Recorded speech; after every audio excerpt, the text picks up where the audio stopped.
Welcome, everyone, to the webinar today, Indigenous Contributions and Perspectives in Farm to School. I'm very excited to get to experience this webinar. So I'm just going to do a quick introduction of who's here today. We have Emily Armstrong, who is the Education Director from Island Grown Initiative out in Martha's Vineyard. And we have Brad Lopes, who is the Education and Public Program Manager at the Aquinnah Cultural Center and the education manager of the Wampanoag tribe of Gayhead, Aquinnah. So I'm going to pass it over to them. The chat is open, so if at any time you have anything you want to add, just put it in the chat and we'll get started. Great. Awesome. Well, I guess we'll share any other introductory information about ourselves now. So I also want to formally introduce myself in Wampanoag just to get started for folks. So Kuikwasinamu, Wana Wuniki Sakwami, Natasuis Brad Lopes, Wana Maskotamask, Notomas Aqua Nut Nope. So what I just shared with you all is good day, everyone, or you are in the light, or I hope you're in the light wherever you are. The sun should be greeting you hopefully today, like it is us here on the island. And my name is Brad Lopes. That's what my English name is. My Wampanoag name is Musquantamas. And my blood, my bones, my body are from Aquinnah here on Martha's Vineyard. It's wonderful to be with you all today, and it's wonderful to be joined by Emily. And thank you so much, Brad, for the introduction. I'm the Education Director at Island Grown Initiative. This is my first online webinar, so I'm really looking forward to chatting with you guys and having this experience together. And I hope we have some great things to share with you. So we are going to jump in. Okay, there we go. So what are we hoping to share? These are some of our objectives. I'll let Brad kick us off. So one of our goals today is to discuss best practices for engaging in local food sustainability and food sovereignty work in schools. We are also planning to explore the importance of understanding the context of food sustainability and sovereignty practices in your region. We also are going to share why it's important for any really farm to school program to work with tribal entities to really kind of promote tribal food sovereignty, specifically through the lens of curricular instruction and recommendations for how to start this. And we'll also provide examples of how this relationship can form and grow by highlighting our collaboration between Island Grown Initiative and the Aquinnah Cultural Center. Okay, and what is on the menu?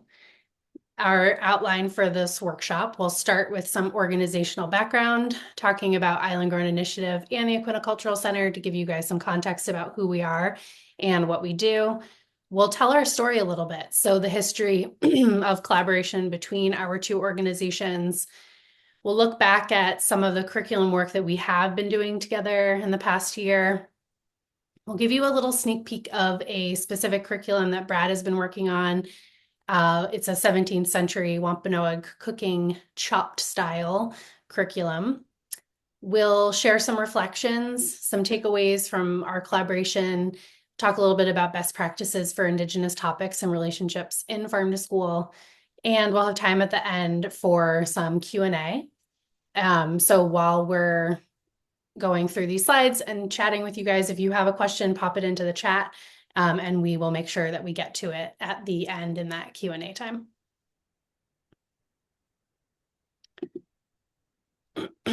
So we wanted to get started by actually asking like kind of a grounding question. This is really kind of important, I think, for both Emily and I, because a lot of the things that we do is very land-based, land-based education, that kind of concept. So we wanted to start off by kind of asking you all, whose tribal homelands do you live and or work on today in 2026? If you all would like to, you're more than welcome to put that into the chat and just share with us some of your knowledge in that area.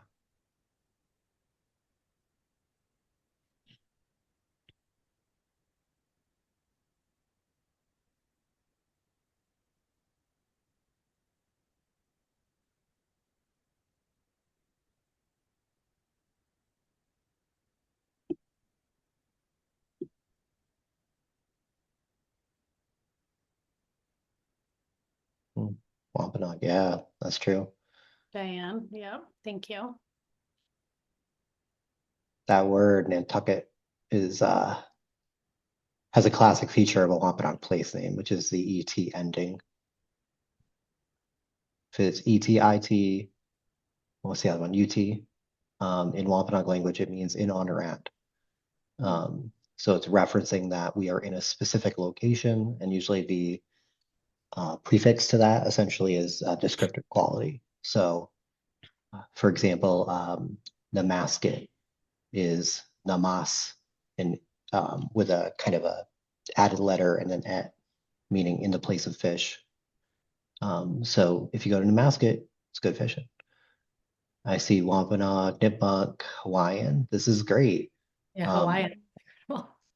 The Nipmuc are our freshwater cousins in many ways. I think about that a lot. And then I see I got a friend in here too as well. Hey, Susie. It's nice to see you on here. And Heidi, thank you for joining us all the way from Hawaii too as well. That's really great. Yeah, that's incredible. Become Talk Nipmuc. This is really great. Thank you to everyone who has shared. We're going to kind of transition to the next slide here and just really kind of share about historic tribal nations here in the Commonwealth of Massachusetts and kind of clarify too as well some things for folks. So Massachusetts, historically has been populated by our folks, Wampanoag folks here, largely in the eastern kind of portion and islands. Nipmuc folks who are largely in the interior, again, around their freshwater river sources, Pennacook, Mohican, and Wabanaki peoples, and largely, particularly in Wabanaki, Abenaki. And so today there are actually 5 tribes who have some level of formal recognition of one form or another in the state itself.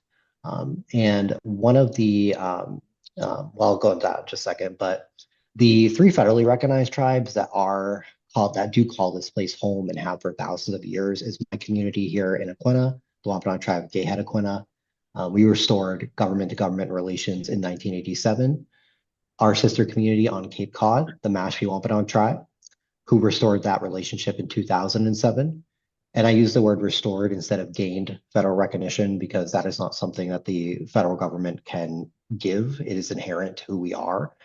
And at times, either the Commonwealth or the state, the Commonwealth or the federal government has actually terminated relationships with tribal nations. But that does not change our status as people or our sovereignty. Then we have the Stockbridge Munsee Mohican, who primarily have lived historically in the western portion of the state due to a series of events were relocated to Wisconsin. But several of their folks still live in the western part of the state, and they've recently reacquired land in the western part of the state as well. And they are recognized through a formal treaty with the United States government in 1856. Our other sister community, the Herring Pond Wampanoag, located in Plymouth-Bourne area, they are state recognized as of 2024. And the Hassanimisco Nipmuc Band, which is state recognized as of 1976 in the Dukakis executive order. And there are some differences between a federally recognized tribe and a state recognized tribe. I won't get into that too much, but the relationship can definitely look a little bit different. But again, these are usually the groups that oftentimes when I'm encouraging folks to engage in this kind of work, you do want to make sure that you are working with valid groups and individuals and institutions from our communities as well.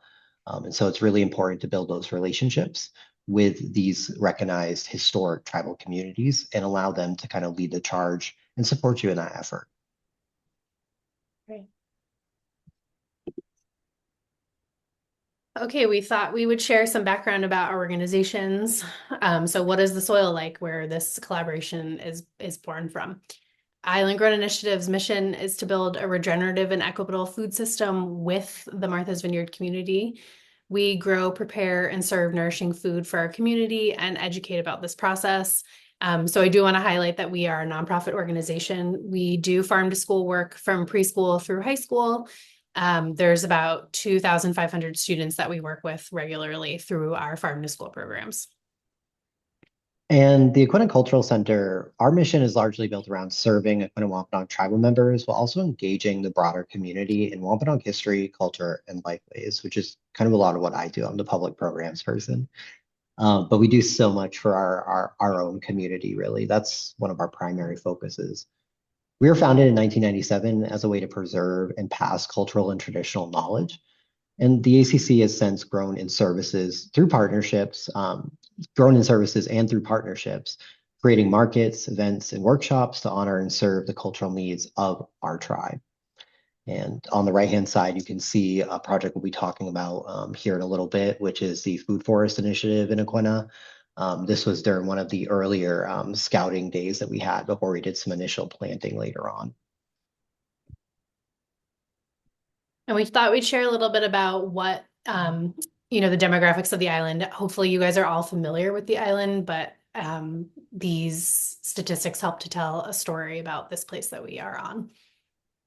So today, amongst the tribal population, there's roughly about over 1,600 enrolled citizens in our tribe. But unfortunately, only about 300, actually, I can tell you exactly, 293, are able to live on the island. And this is largely through a history of dispossession, particularly 1870 onward, when our community was illegally incorporated as a town. We have lost a significant portion of our land.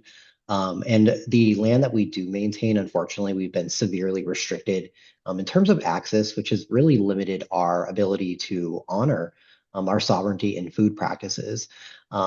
And today, what I'm seeing and estimating from my research is roughly about a loss of at least 65% of the land, although in all honesty, and this is just in Aquinnah, in all honesty, it's looking like it's closer to 85 to 90% of it. As you can see there on the map, the shaded areas that are brown are actually the only land that our tribe possesses. And this really limits our ability. Prior to 1870, most of our community are farmers or fishermen. And today there's not a single farm in Aquinnah established. And so really challenges what we're able to do. But I also want to emphasize how prior to 1641, 1640, since 1640s basically, this island, every single aspect of it is covered with Wampanoag people in our communities, as you can see from the map there, which carries many of our names across the island. And at what was one time at least 9 different communities living here has now mostly been pushed either to the west end of the island or east end of the island to Aquinnah or Chappaquiddick. And for some additional, broader context, 1 in 5 islanders are registered to use the island food pantry. Food insecurity is a big issue on the island. According to Feeding America, the average cost of a meal here is $5.16, which is obviously taking into account the freight charges of shipping all of our food over on the boat, whereas it's $3.58 nationally. So higher cost of food here, making it more challenging for people to live here, including tribal citizens. Our year-round population grew 24% in the last 5 years, but our housing stock has only grown 2%. And the average home price is 1.6 million, making it challenging for anyone to afford to live here year-round. And a quarter of our island students are English language learners. We have a large population of students from Brazil and concentrated mostly in the Down Island schools. So, one school has a 60% ELL population, but overall on the whole island, it's a quarter, taking into account all of our schools. So what has been grown? What have IGI and ACC collaborated on? Our organizations have been working together in some capacity for a while. I want to say close to 10 years.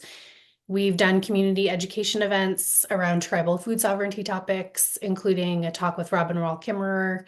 We've shown the film Gather publicly. We've also used that in programming with students. It's a wonderful film if you haven't seen it. And we've done a talk with Keely Curlis, who is a Nipmuc farmer and really incredibly knowledgeable. And we've been working on a food forest project together in Aquinnah, which has been happening for quite a few years. I would say over 5 years, identifying a site in the town and then working with the ACC to create a concept for the site and beginning to plant that out as well. And that's a project that we started to visualize, but have really moved that project into the hands of the ACC because they're based in Aquinnah, and it's a great project for them to be focused on. And I know somebody earlier too had mentioned they were in Nipmuc homelands, and Keely is so knowledgeable, such an amazing leader in this field in many ways, food sovereignty efforts.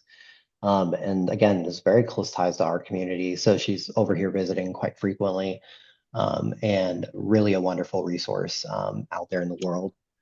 But as we kind of look forward to our current and kind of future collaborations between our organizations, one of the things that we've really been kind of working on is this larger, well, we've largely completed it, but is the broader review of IGI's curriculum, and really focusing on, again, that farm to school aspect of it, looking at where there were things that were either outdated in terms of like terminology or referring to Indigenous people, looking at areas that were, doing really good in terms of how we were interpreted, but also looking at for things that were missing, right? Because you don't know what you don't know, and there's so many things Emily knows that I don't know, and vice versa.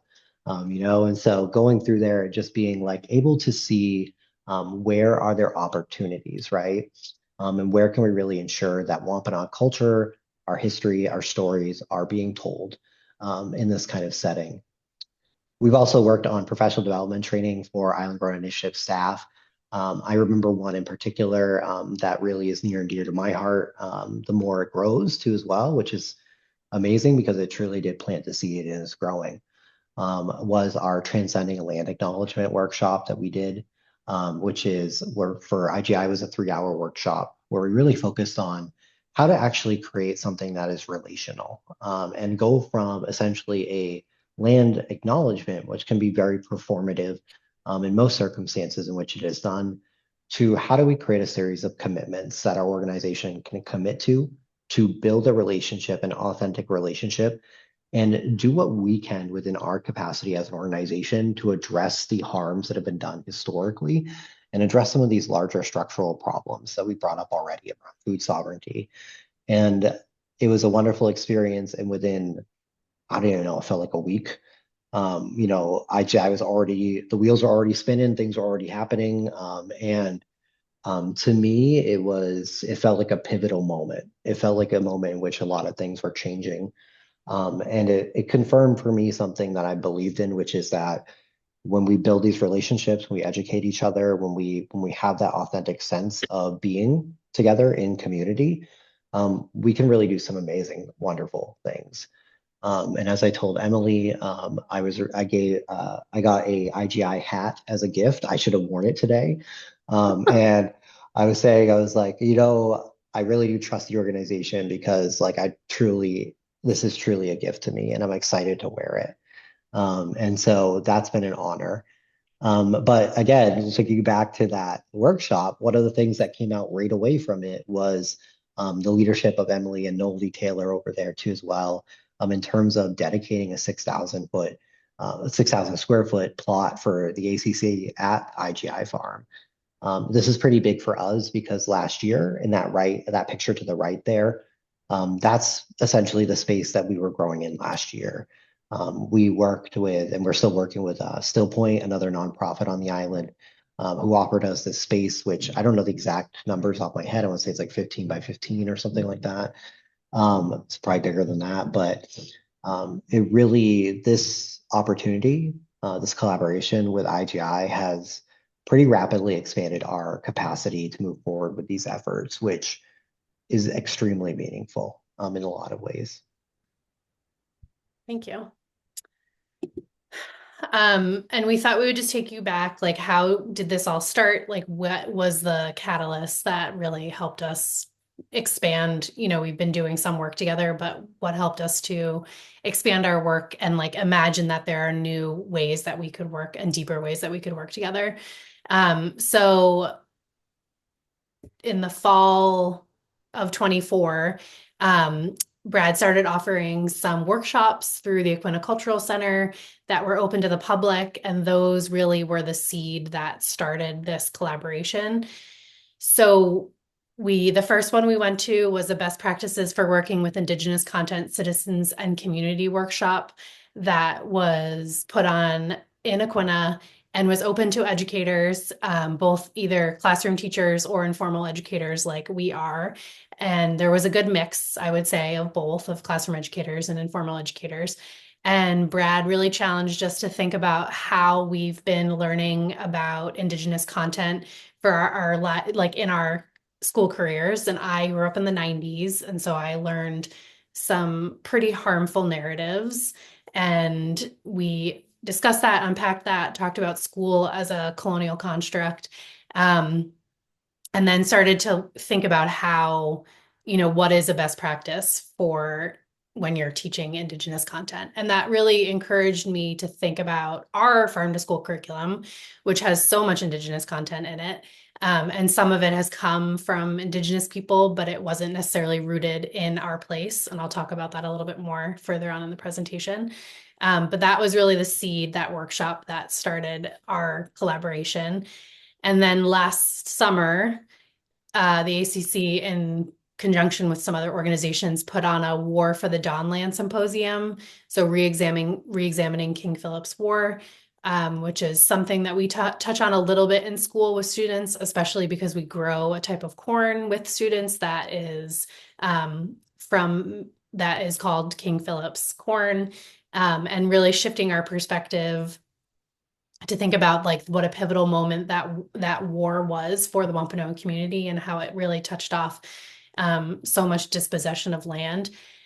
And again, because it's something that I knew a little bit about, having more of a Indigenous perspective added to that narrative was really helpful for me in my teaching with students.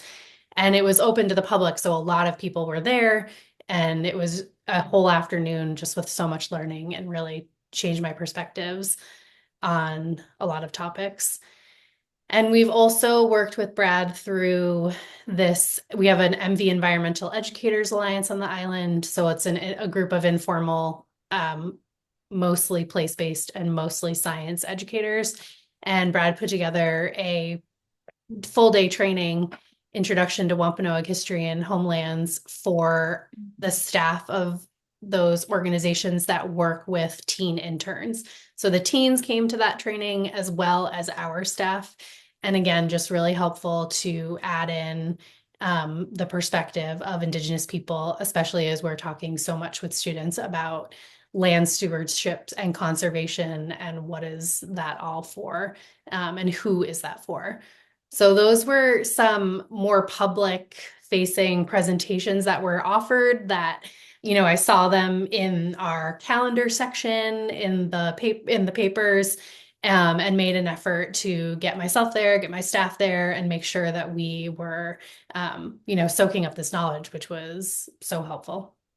And too, like thinking back to that symposium as well, like yeah, I think it's important to reference how we are at the 350th anniversary of that war, of that conflict, which has radically changed our lives and still impacts us today as Wampanoag people, as Nipmuc people, as Narragansett people, as Wabanaki people, all participants in the war. And again, thinking back to what are some of the root causes, well, and how does that relate to food, right? Well, essentially, I'm thinking of two pivotal primary source documents. One is from the Narragansett sachem Miantanomo in 1642 or 3. And the other one is from Metacom himself in June 1675, 2 weeks before the war starts. And both of them are expressing grievances against the English. And in both cases, they reference the existential threat to food systems that have occurred, and is one of the main reasons why they feel a need to fight. And again, just to briefly quote Miantanomo, he says, "For our fathers had plenty of deer and skins, our plains were full of deer, as also our woods and of turkeys, and our coves full of fish and fowl. But these English have gotten our land. They with scythes cut down the grass, and with axes fell the trees.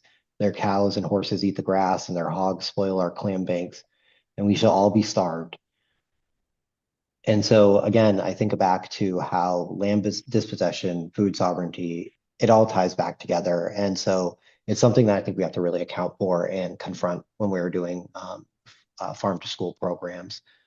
But when we think about, again, this IGI, ACC specific curriculum that we've kind of, professional development, sorry, that we've really worked on and have been an honor to really kind of do this work too as well, outside of these other things, was our, and I've talked about the transcending Atlantic knowledge bit one already, so I apologize for spoiling that. But again, it was a really powerful experience that I had. And we're just really excited to be able to see how clearly the organization understood what was shared with them, and is really centering our community in terms of how they move forward with these commitments. It's not about what I shared. It's not what about the other group in the ACC really wants. It's about what our community as Wampanoag people really need. And so the other thing that we did too was our Wampanoag Wellness Workshop, which was something that I was really excited about because it's a dream of mine for a while. And I think IGI really just kind of spurred and gave me a reason to do it, which was essentially this workshop we developed around what are our traditional wellness practices as Wampanoag people. And food is such a dominating part of it. And so part of that workshop, we talk about the balanced, intimate diet, and that process and relationship with land and with growing food too as well, and growing medicines, and how important that is to our well-being even today as Wampanoag people and our continuance. We're talking about our ancestors living pretty normally into their 80s, 90s, and there seems to be a handful of primary source accounts that suggest there are several people the English meet who are over 100 years old. It's said that when the not Pennacook. I think he was Pennacook actually. The Pennacook sachem, Passaconaway. When he dies, it said that he was 120 almost. I don't know how much we got to 120, but he was definitely probably over 100. But this comes from a very balanced, intimate diet. So you're talking about managed forest spaces that you're in relation with. You're largely prescribed burning to do a couple different things. It helps with berry and nut cultivation. It helps with bringing deer into the area as well because they want to eat it. And therefore, you're also kind of maintaining your hunting grounds. But you're also talking about a very complex, very expansive agricultural system that is being developed and implemented here by our ancestors, to the point where I think it is critically underrepresented in literature and primary sources. And so it was really important to be able to impart and share these wellness practices with IGI, because again, it connects back to land dispossession and how some of these things impact our well-being as a community today, and where can IGI support. And so really, really wonderful experience to share that. Thank you. Okay, so where did this all start? Where do we start on the plate? Our curriculum review was really the next step for us. We approached the ACC in spring 2025 about those professional development offerings and having them do a curricular review. We have about 300 lessons on a website. It's a toolkit that's available for anyone to use at islandgrownschools.org. And so we created a memorandum of understanding to outline what we would work on. And we budgeted 10 hours of Brad's time to go through our curriculum and just, like read through it and audit it. And so our takeaways from the broad review helped us to identify more specific areas that we wanted to collaborate on, which was helpful. We have really outdated content in our curriculum. This is our 19th school year. As teachers, we hold on to things. We're like, oh, that's a really valuable resource, but I need to do better at making sure that I'm reviewing it and especially removing outdated information. It was really embarrassing and hurtful, and I'm making an effort to be more mindful going forward about that.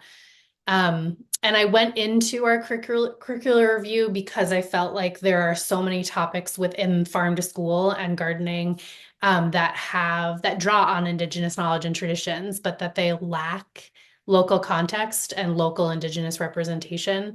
Going into it, I thought like the Three Sisters, there's a classic example. We all teach about the Three Sisters. We get sources about the legend from a bunch of different places. There's so many versions of the story. And that is definitely true. But then I also have really noticed that it's expansive. There are so many topics within the farm to school realm that touch on Indigenous knowledge and traditions. And this, led me to realize that there is an opportunity to collaborate more with the ACC to add in some local Indigenous knowledge into that curriculum, especially because we have so many students in our schools that are Wampanoag, so they should be receiving that knowledge as well from their people. Yeah, because I think too, like speaking more about that last topic too, like I think one of the things that I've observed a lot is, and it could be a complex thing to talk about, but it's just more what my people, I think for non-native members of the public, there's a challenge understanding um, necessarily that we are 575 independent sovereign nations that are currently within the bounds of the United States. And each one of us is different with our own oral traditions, our own practices, our own stories, our own languages. And essentially, what has happened over time is more of a coalescing of an identity, but it's not accurate. And it's not something that we lead as Native people in many ways.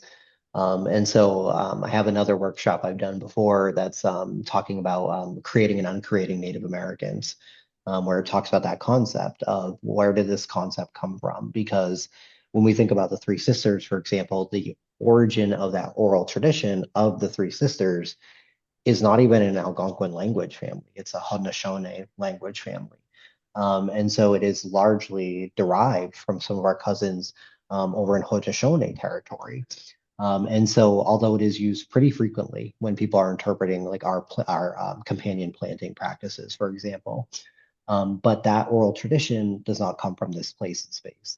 And so, it's really critically important to kind of honor Indigenous protocols by also being place-based. And I think that's really important is understanding those oral traditions and stories of this place. And where you don't have them, do not fill in with tribal nations knowledge from elsewhere necessarily, because unless that's deemed appropriate by said tribal nation that you're working with, and they, essentially have that relationship with the other tribal nation, then it just shouldn't be pursued in many ways. And so that's one of the big things, but also context, right? So when we're talking about sustainability, food sovereignty, when we're talking about certain practices, right? How are we providing context? And how is that context ensuring that it isn't doing things like firsting and lasting, for example, where sometimes in the language of just what you're writing, you might say like, this is the first farm that was ever built on Martha's Vineyard. We've been farming for thousands of years, so how could that be the case, right? So language, I think, is really important as well. And then also, it's very easy for me usually to be able to determine if a resource is being used in curriculum that is about us, but clearly was not authored by us. And unfortunately, we are still the only group in the United States who more people who are not Native American write books about Native Americans than Native Americans who write books about us. And so we are still the only group that unfortunately that is the case. And oftentimes, if you think about Sarah Shear's research, she's an educational researcher, amazing if you haven't checked out her work.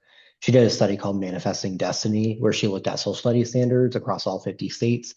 And she actually found that 9 out of 10 manuscripts used in educational settings about Native people were not authored by Native people.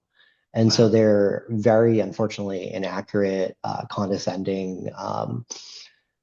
Even unfortunately, I remember seeing a fairly new textbook the Commonwealth had put out there, or a company had produced for teachers in the Commonwealth. And the way that they were describing the tribes, I was just kind of like, this is like surface level at best, and some of it's not even accurate, which surprised me because it was a relatively new textbook.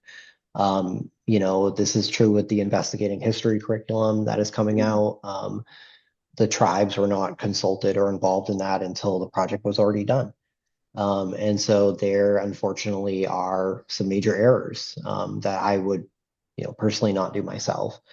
So I think it's really important to have that authorship, that collaboration when you're working with Native people. I'm a firm believer in nothing about us without us in every single way. Yeah. And so this is really the beginning of our collaboration, less than a year, almost a year. And yeah, we'll preview a curriculum for you on the next slide. But so much work to be done and so grateful to be doing it with Brad. So what are we growing now? So let's preview some of our joint curriculum. So Emily reached out back again. It was kind of like our touching point. We left the first curriculum review. We were like, all right, we'll be in touch with each other and we'll kind of plan the next steps. And so we got back in touch, I think it was around the turn of the calendar year. And so we really worked to create this new MOU. Originally, we had like a ton of stuff, and then we were like, let's break this down into 2 MOUs and do the other stuff a little bit later. But we were looking at existing IGI curriculum that lacked kind of Indigenous representation in modern day context. And one of the things that I do love, there's many things I love, but one of the things that really stood out to me was like the chopped methodology, right? So taking like a similar platform as the TV show Chopped and really kind of putting that into kind of a lesson plan essentially. So this year, what we're really kind of hoping to work on and what we're working on right now are some lessons and units on topics, including maple sugaring. So looking at maple sugaring, maple syrup processes, traditional stories attached to them too as well. There's one wonderful Hub story attached to that. Whereas also looking at the Indian Relocation Act and urban farming. The Indian Relocation Act was passed in the later half of the 1900s. I forget the exact date. I want to say it's sometime in the 70s, maybe. And this process really kind of created mechanisms to essentially force or coerce, I should say, Native people away from our communities and into urban settings. And in those settings, many of our folks are farming still and engaging in that practice. Now, also looking at shellfishing, which is like, yeah, core to who we are. I think one of the most toughest situations to be in is if you're Wampanoag born with a shellfish allergy, because it is just so essential to who we are. Looking at corn processing and cooking, which I'll talk more about in a second. And then looking at our Wampanoag growing techniques and trying to kind of untangle it a little bit more from this three sister language, but providing more context around that model, right? So like if we're going to share about that story, how do we ensure that people understand it's a Haudenosaunee story? And just for folks too that might not be aware of my terminology there, Haudenosaunee tends to be the more appropriate name for Iroquoian speakers or the Iroquois Confederacy. It is much more of a preferred name, which I also encourage people to understand and seek out.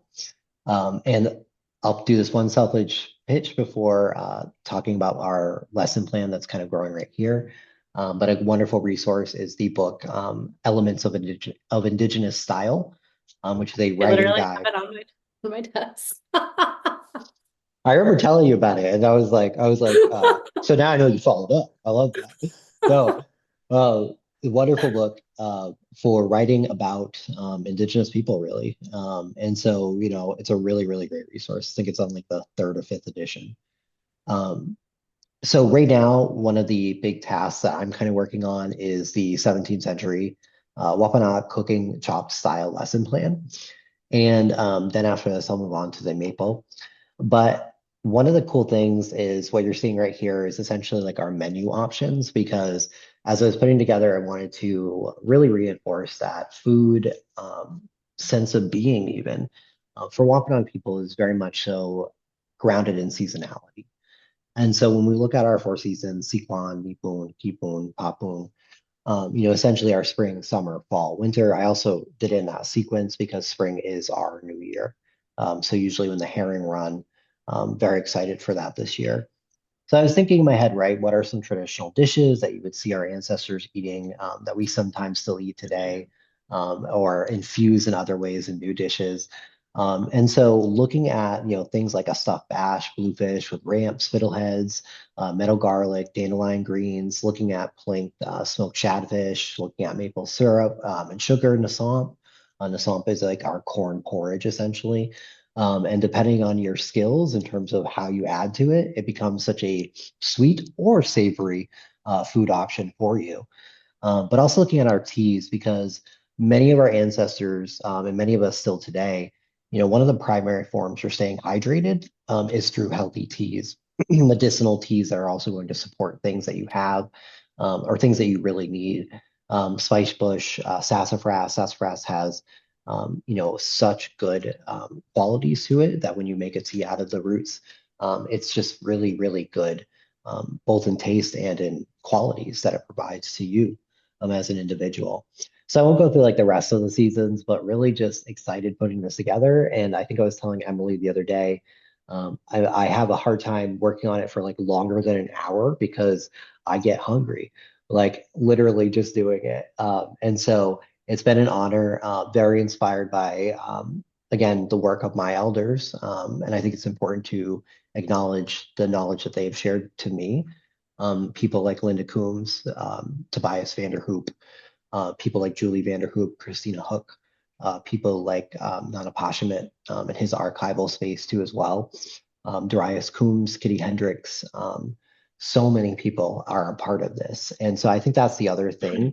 Although I'm the Wampanoag on the webinar, all of my knowledge is community knowledge, and also that knowledge is sacred and important to us.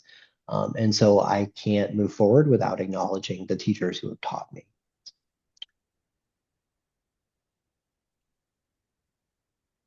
You ready for the next slide?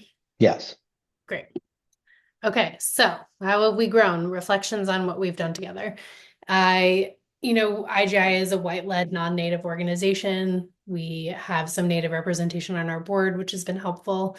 But through this process, my takeaways are that it's so important to center Indigenous voices and experiences as much as possible. Indigenous people are still here and innovating in the food and farm space. Educational curriculums and standards really focus on Indigenous people in the past tense, and that perpetuates colonialism. When we did our curricular review, I noticed that I'm fully aware that Indigenous people are here, but our curriculum was super reflective of Indigenous people in the past tense. So we've been making an effort. We will learn when students are learning about 1600s cooking, that's great, but we are making sure now that every unit also has a modern day touch point for students so that they realize that Indigenous people aren't just existing in the past. And through our work together, I've really challenged myself to transcend land acknowledgements to include restorative relationships with our local tribal communities. This was a huge shift for me because we all have a land acknowledgement on our websites, then we're all using them. But how do we move past that to actually, it's like, so, and then what? Like we are on this land that was stolen, but now it's our responsibility to restore some of that past harm. And resources that have been helpful for us. We've worked with Rowan White in the past, many, many years ago, and she is an incredible seed keeper and farmer based in California. She has a newsletter, which is incredible. Such an beautiful writer, and has so much wisdom about farming and growing seeds and living in relation to plants. Robin Wall Kimmerer's Braiding Sweetgrass is huge has been huge for all of us. The young adult version is super helpful to use with students. There's some really great graphics in it, and also really like text that has been made into snippets that are appropriate to use with middle school age students. We've been incorporating some cookbooks from Sean Sherman, the sous chef, when we do cooking with students, especially again to give that context about modern day Indigenous food innovation. And Bioneers has a good indigeneity curriculum that's free on their website, and we have used that as well with middle school students. And I know Mashpee, some folks from Mashpee help support the Bioneers curriculum too as well. Great. With their, I think it was some of the folks involved with the Native Environmental Ambassadors group too. So really, really great.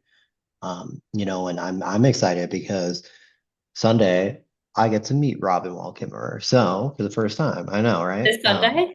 Yeah, Sunday. yeah. Oh, cool. I'm nerding out. Yeah, seriously. That's incredible. Okay. So one of the things that we were thinking about too, right, is how do I make space at the table, right? So when we're kind of approaching Indigenous collaboration, these are some best practices that you want to consider and offer when you're working with tribal organizations, communities, and nations. And again, I think one of the biggest things to preface this with is have patience with yourself too, because we are encountering a large scale structural issue, and we are taking a grassroots approach too. You can also see some of the Metacom corn or King Philip corn here on the right-hand side.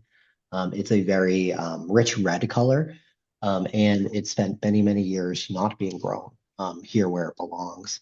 Last thing related to that I will share is again echoing out Keeley Curlis. Without the help of Keeley Curlis, beans that have not been grown here for close to 200 to 300 years would not have been grown here again this past year, like we did. And so very, very important, that seed saving aspect. The biggest thing is always time, trust building, and capacity support. I think one of the things that often is expressed to me is a frustration by non-native people who really want to work with us. And I think one of the biggest things is understanding our lives, and really trying to meet us where we're at, just like we do with any student, anybody that we're working with, right? And so it's really about understanding that if this is going to take time, there's going to need to be trust building. So oftentimes, for lack of a better way of saying it, if it's a very professional shield, I don't know how successful it's going to be. Yes, there needs to be some professionalism here. However, we're not also approaching ourselves as like authentic, holistic human beings. As a native person, it's very hard to build trust with you because there's so much precedent in terms of relationships, and not following through and not being held accountable. But also supporting capacity where you can, right? Because, here is a great example. There's thousands of people who live here, but there's 293 of us from the tribe. And of those 293, like 70 of them are kids. So you're really got to understand like that there needs to be also larger scale capacity supporting if you two truly want to honor us and work with us, and move in the best way possible. And whatever that might be and however that can be supported, it should be. I think it's also important to have respect and understanding of tribal sovereignty. We are inherently politically sovereign entities, first and foremost. I'm a citizen of the Wampanoag Tribe of Gay Head, first and foremost, and secondarily, a citizen of the United States, largely not by choice, by federal legislation, the Snyder Act. And honoring that sovereignty, you have to understand that you're entering into a relationship or agreement, oftentimes with a sovereign nation or a citizen of that nation or an organization of that community. For some tribes, they do tribally chartered organizations, for example. So even though it might sit like outside the tribe, it's still an operation of the tribe. And so it's really important to understand that it's no different than working with another country, or another entity from that country that has that relationship tied back to its government. It's also critical to learn about and acknowledge like the historical context, like we've been talking about, of food sustainability and sovereignty here. Recognizing that many of these practices today have been appropriated from Indigenous communities. I think about other groups where we see this, unfortunately. There's some children's groups, more outdoor oriented. I won't say the specific name of one right now, but they've also appropriated many Indigenous practices and then not provided the context or the contribution as well. And so it's really important to understand that, and understand why is it the case that for many of our communities, we are struggling with food sustainability and sovereignty.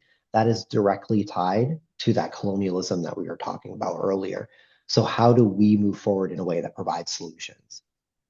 I think it's also important to follow protocols that are outlined by tribal nations and citizens. I was a part of another project on the mainland at a museum, for example, where an elder from our community consulted on essentially all of the ways in which a traditional garden should be planted. And then we went back and it wasn't followed. It wasn't done that way. And again, I think it's important to understand that this is a protocol. Like this is a protocol that we follow, that we acknowledge, that's inherent and important to us. And it's important to us that you also follow this and that you honor it in every single way possible, at least the portions that we have shared with you that are appropriate. Because that's the other thing as well. There are portions that we might not be able to share with you or that might not be appropriate because they are closed practice. So for example, going in and conducting ceremony is something that we would ask, we would be the only ones there and present for. And so there are boundaries, and those boundaries have to be honored and supported. Working with tribal communities, working with us oftentimes involves aligning with our timelines and our capacities, especially when we're doing curriculum work. Sometimes it means needing additional time to really kind of hammer home some of these deliverables. Sometimes it means being flexible with our timelines. And just really understanding that at different points in the year, I and other members of my community might actually be doing something really important that's cultural, like going to powwows, planting, fishing, whatever it might be. Now, one of the other things too is really understanding and aligning with existing food goals within the tribal community. So making sure, one of the biggest things here is like traditional foods, right? How are we making sure that traditional foods are a portion of this, right? And I was really excited. I meant to send this to you, Emily, but I forgot. There's a First Nations Development Institute grant available. I think it's due relatively soon, unfortunately, but it's actually one of the concepts is developing a Indigenous farm to school system. So looking at ways to get traditional foods more frequently part of the school menu. Mm. Now, it's also important to understand that some foods are referred to as medicines, relatives, and or sacred, and these relations are to be respected and honored. Oftentimes, for example, we do not grow our medicines with our food. In some cases, it gets tricky because the food might also be a medicine, and that's where we kind of suss out what is the intentionality, the primary intentionality of that relative, and also building in reciprocity practices, right? So how essentially is the organization or the group ensuring that folks are, if we're using our time, our knowledge, how are we reciprocating that back? Is it money? Is it gifts? Is it some sort of donation? What is it? And so, again, looking back at Indigenous protocols, our practices are that if I go to somebody and then ask for something or need something, I am also going to give a gift or give an offering to that person because they're giving you something. And there needs to be also an exchange there, that reciprocity. So again, paying us for our time, our work. Oftentimes when we're doing this work, it means that we are losing time elsewhere, that we need to pay for our families, feeding our families. We don't want to be capitalists, but we are kind of forced to be in that system. You want to avoid any paternalistic language or structures. Emily, I think you mentioned some links about this too as well earlier. I know I did too, which is just that kind of concept of like, you should plant this here because I read your ancestors did this. And it's like, unless like I'm the one telling you that, I'm not sure why you're moving in that direction. Structural commitments towards authentic relationship building. Everything that IGI has done with the transcending land acknowledgement is a example of that. And then lastly, listen, listen, and listen. There needs to be more opportunities for us to be in conversation, to be in dialogue, to build cultural understanding that unfortunately has been largely not built for 300 years now. And so I do truly believe if we embody these things moving forward, we can build good relations together.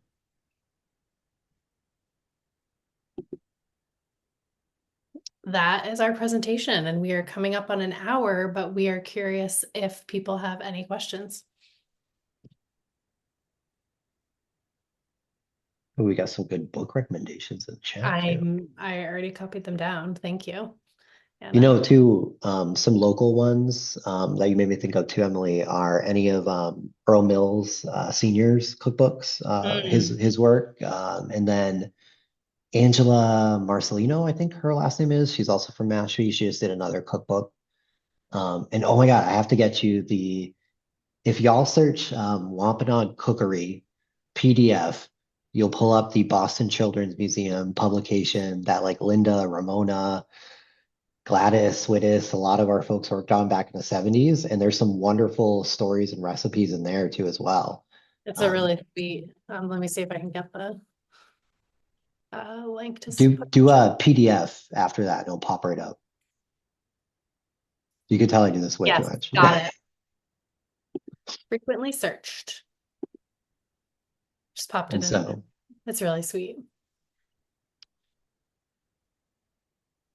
so thank you for sending along those book recommendations. Any last thoughts or questions from people?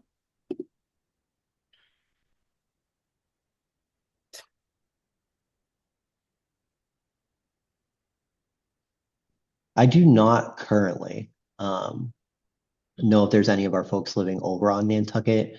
I do know of folks who have Nantucket Wampanoag ancestry, but have moved to other Wampanoag communities over time. And I'll have to check, but I don't know. Unfortunately, Nantucket is perhaps more challenging for us to live on than Martha's Vineyard even. And so it's a little bit of a challenge, but I'm been working to get over there in educational capacities. And hopefully we'll actually have a group from the Nantucket school visiting us at the end of the school year. Oh, cool. And Susie, so with the chopped curriculum, and this is something that I'll share here, but Emily, you and I haven't even talked about this enough too as well. But there's a paragraph in there that just says the knowledge expressed here is the intellectual property of the Wampanoag tribe of Gayhead Aquinnah, or the ACC. I think I use the Wampanoag people, the Aquinnah Cultural Center, and IGI, and it would need the express consent of, I think, the ACC and IGI to use. But again, that's not meant to be a barrier. It's just meant to make sure that no one is really extracting without us knowing. So once it's finished, I say we reach out to Emily and I, and we'd be happy to share it, especially with, folks like you that are doing such amazing, important work on the Cape and elsewhere. And we have a toolkit on our website, and I'm going to pop it into the chat. Feel free to check it out. Some of the pre-existing of our work with Brad, some of the chopped lessons I should be on there. And it does ask you to enter your information when you access the toolkit. So I'll have your email after that. And then when we update it with new content, I can make sure to send it out to you guys.